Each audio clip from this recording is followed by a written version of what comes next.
कि मस्जिद के ऊपर, दरगाह के ऊपर हाई रेजोल्यूट सीसीटीवी कैमरे लगाओ और उसको जब जुलूस जाएगा उसको फेसबुक पे लाइव टेलीकास्ट करना, ताकि दुनिया को मालूम हो जाना कि पत्थर कौन। कि एक कांस्टेबल साहब एक पट्टी अपने सर को बांध लेते हैं, उसमें लाल रंग है और बताते हैं कि मैं जख्मी हो गया, उसके बाद माशाअल्लाह से हमला कर देते हैं टोपी वालों। जहांगीरपुरी के बारे में मोदी नहीं बोलेंगे वजीर आजम के तौर पर। सेंधवा में 13 मुस्लिम घरों को तोड़ दिया गया, देश के प्रधानमंत्री कुछ नहीं बोलेंगे। खरगोन में 22 मुसलमान घरों को और झोपड़ियों को डिमोलिश कर दिया गया, देश के प्रधानमंत्री कुछ नहीं बोलेंगे। गुजरात खंबाट में गोदामों को तोड़ दिया गया, देश के वजीर आजम कुछ नहीं बोलेंगे। हद तो यह हो गई कि मध्य प्रदेश में अपाहिज है जिसके हाथ कटे हुए, उस पे मुखत उसकी दुकान को तोड़ दिए। क्या पत्थर फेंका? हाथ टूटा हुआ आदमी पत्थर फेंक सकता?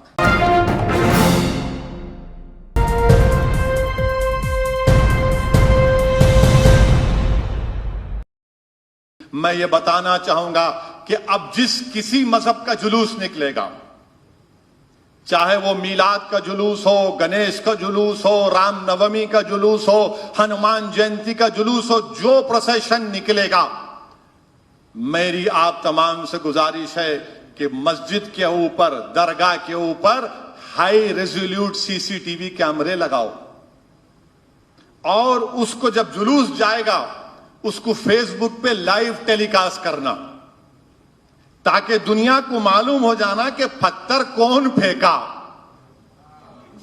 समझे ना? असदुद्दीन अवैसी बोले तो बोलते नहीं, तुम तो अपने लोगों की ताईद की बात करेंगे, मगर जब कैमरा दिखाएगा कि चेहरा कुछ और है, पत्थर कोई और फेंक रहा है, तो कैमरा तो कोई मजहब का नहीं होता है ना। तो आपसे मेरी गुजारिश है कि अपनी मस्जिदों के ऊपर हाई रेजोल्यूट कैमरे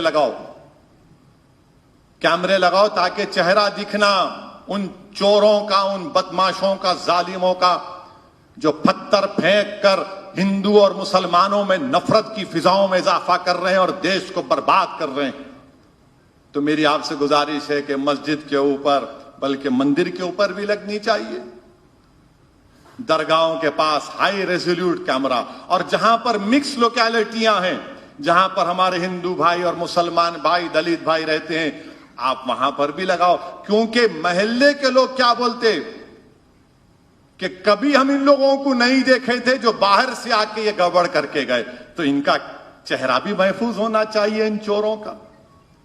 कैमरा लगाइए और जब जुलूस जाएगा फेसबुक पर बोलिए लाइव टेलीकास्ट होगा, बैठ के देखिए।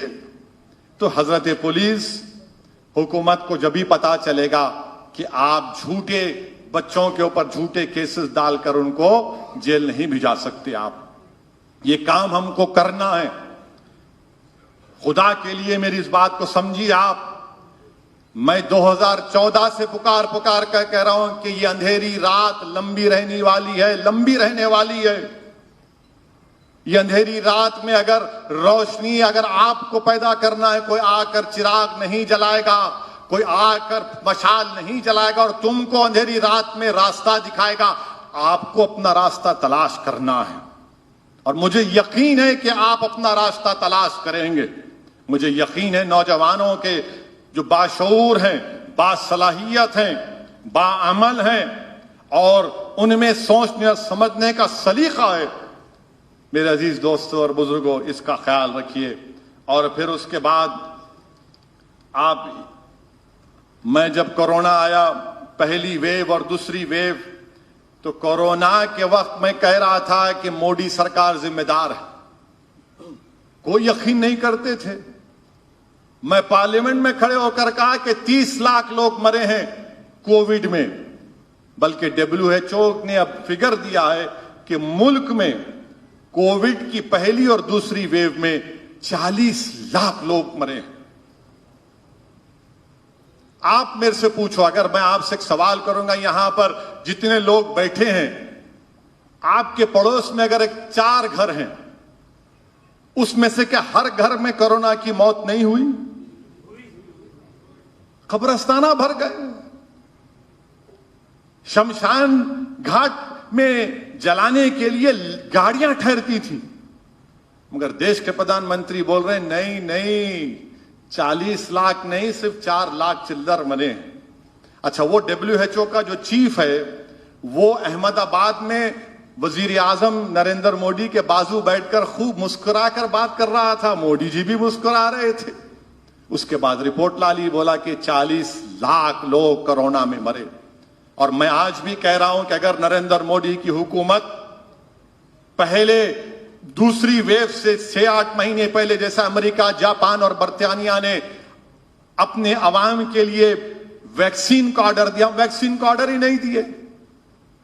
क्या जनवरी 2021 में बीजेपी ने नरेंद्र मोदी को मुबारकबाद नहीं दी और कहा कि हम ऑस्ट्रेलिया को क्रिकेट में हरा दिया, और मोदी ने कोविड को हरा दिया, तो कोविड ने कहा प्यारे क्रिकेट में हरा सकते, मैं फिर आ गया।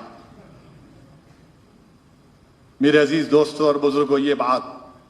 और 5वीं बात यह है कि हमारे शहर में 2 दिन पहले ईद के दूसरे दिन, बल्कि हम शहर से आगे सरूनगर में, मेरे ख्याल से मलकपेट कॉन्स्टिट्यूंसी में भी नहीं आता वो,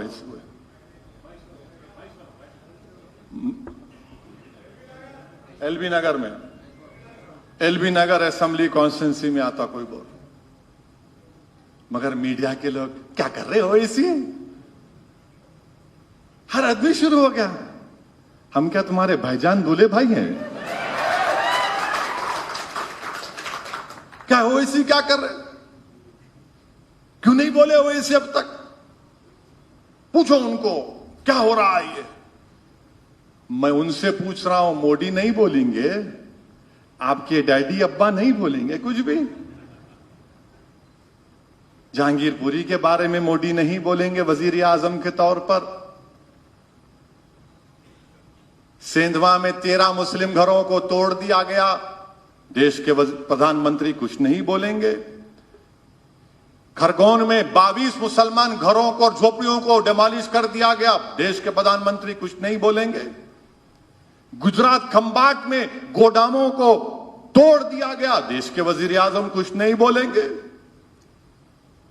मगर ओवैसी बोलना, मैं वजीर आजम हूं, मगर नहीं, वजीर आजम से नहीं पूछेंगे, हर चीज हमारे पास, नहीं इन्हों क्या बोले, इन्हों क्यों नहीं बोले, इन्हों क्यों नहीं उठे, इन्हों क्यों नहीं बैठे। मगर इसके बावजूद भी जो मुनाफिकीन के सरदार हैं वो बोलते नहीं, ओवैसी को वोट मत दो, गवर्नमेंट को बदलना है। बोलो ना, आप भी बोलो ना, नहीं बोलेंगे। हद तो यह हो गई कि मध्य प्रदेश में एक अपाहिज है जिसके हाथ कटे हुए, उस पे मुखत उसकी दुकान को तोड़ दिए, क्या पत्थर फेंका? हाथ टूटा हुआ आदमी पत्थर फेंक सकता?